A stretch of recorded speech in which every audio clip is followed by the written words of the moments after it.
আসসালামু আলাইকুম everyone, welcome to my Ibrahim agro page and YouTube channel. আপনারা কেমন আছেন সবাই? ইনশাআল্লাহ আশা করি সবাই ভালো আছেন। দেখতে পাচ্ছেন আমি আছি আমার কবুতরের ঘরে।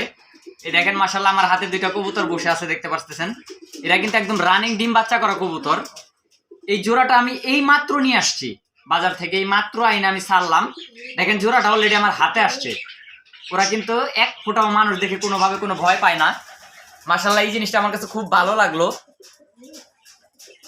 কবুতর দুইটা সম্ভবত যে পালছে হয়তো বা ও হাতে টাতে নিত, যার কারণে মানুষ দেখে এরকম ভাবে ভয় পায় না। তো আজকের ভিডিওর মূল উদ্দেশ্য হচ্ছে এই যে নিচে দেখতে পাচ্ছেন আমি যেখানে আমার কবুতরকে খাওয়াই, চারপাশে দেখেন খাবার পাত্রের চতুর্দিকে প্রচুর পরিমাণে খাবার পড়ছে। এটা হচ্ছে আমি লেয়ার 1 এর ফিড দিছিলাম ওদেরকে। আমি আগে মুরগি পালতাম, যখন টাইগার মুরগি পালতাম আপনারা জানেন, ওই মুরগির কিছু খাবার আমার কাছে ছিল অবশিষ্ট। তো ভাবলাম যেহেতু লেয়ার 1 ভুট্টা ভাঙা আছে, কবুতরকে দেওয়াই যায়।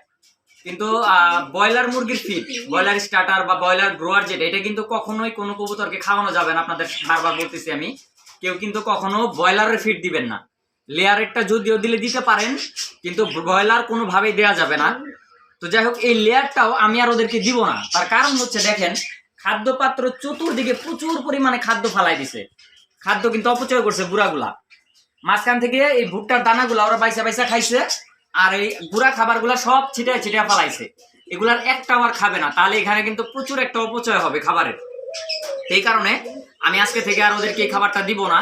আমি অলরেডি বাজার থেকে গম কিনে নিয়ে আসছি, বাজার থেকে খুব ভালো মানের গম নিয়ে আসছি আমার কবুতরের জন্য।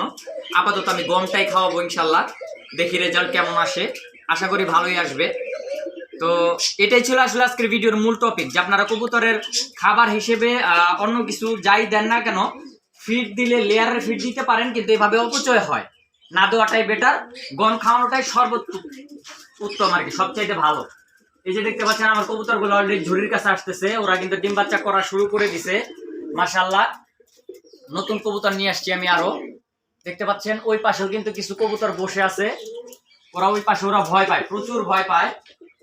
আমার এখানে একটা নর আছে, নরটা খুব দুষ্টু প্রকৃতির আর কি, ওদেরকে একটু ভয় দেখায়, যার কারণে ওরা খাবার সময় ঠিকই নামে, খাবার দাবার খায়, আবার এই পাশে বসে থাকে, উঠে থাকে, ওই পাশে যাওয়ার সাহস পায় না। আর ওই কিছু কবুতর আছে ওরা আবার ওই পাশে যায়। তো যাই হোক, এই ছিল আমার কবুতরের কলোনির আপডেট। তো ইনশাআল্লাহ আস্তে আস্তে আমি নতুন কবুতর আরো বাড়াবো। আমার চিন্তা ভাবনা আছে এই ঘরে আমি 100 জোড়া কবুতর করবো, আল্লাহ পাক যদি তৌফিক দান করে। কবুতরের রেজাল্ট যদি ভালো করতে পারি, 100 জোড়া কবুতর করা যাবে এই ঘরে, 100 জোড়া পালা যাবে। তো 100 জোড়া কবুতর ইনশাআল্লাহ আমার পালার চিন্তা ভাবনা আছে।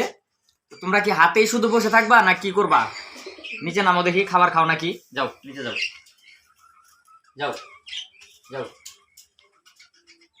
এই জোড়াটা মাশাআল্লাহ মানে প্রচুর অ্যাক্টিভ, কিন্তু ও কিন্তু এক ফোঁটাও ভয় পায় না। এই জিনিসটা আমার কাছে খুব ভালো লাগছে। আপনারা হয়তো বলতে পারেন যে জোড়াটা কিভাবে হাতে নিলেন। এই যে আমি কিন্তু এইভাবে ওখানে বসেছিল, হাত বাড়াই দিছি আর আমার হাতে আসছে। জোড়াটা মাশাআল্লাহ খুবই পছন্দ হয়েছে আমার। তো যাই হোক, সবাই দোয়া করবেন আমার কবুতরের কলোনির জন্য, আমি যেন এখান থেকে ভালো একটা রেজাল্ট পাই, কবুতর যেন বাড়াইতে পারি। ইনশাল্লাহ নেক্সটে আরো অনেক ধরনের ভিডিও নিয়ে আসবো কবুতর সম্বন্ধে, যেহেতু আমি লালন পালন করতেছি, কখন কোন ধরনের সমস্যা হয়, কোন সমস্যা হলে কি করতে হবে না হবে, এইসব বিষয় নিয়ে আমি ইনশাল্লাহ আপনাদের মাঝে আলোচনা করব। তো সবাই ভালো থাকেন, সুস্থ থাকেন। আজকের ভিডিও এ পর্যন্তই। আসসালামু আলাইকুম।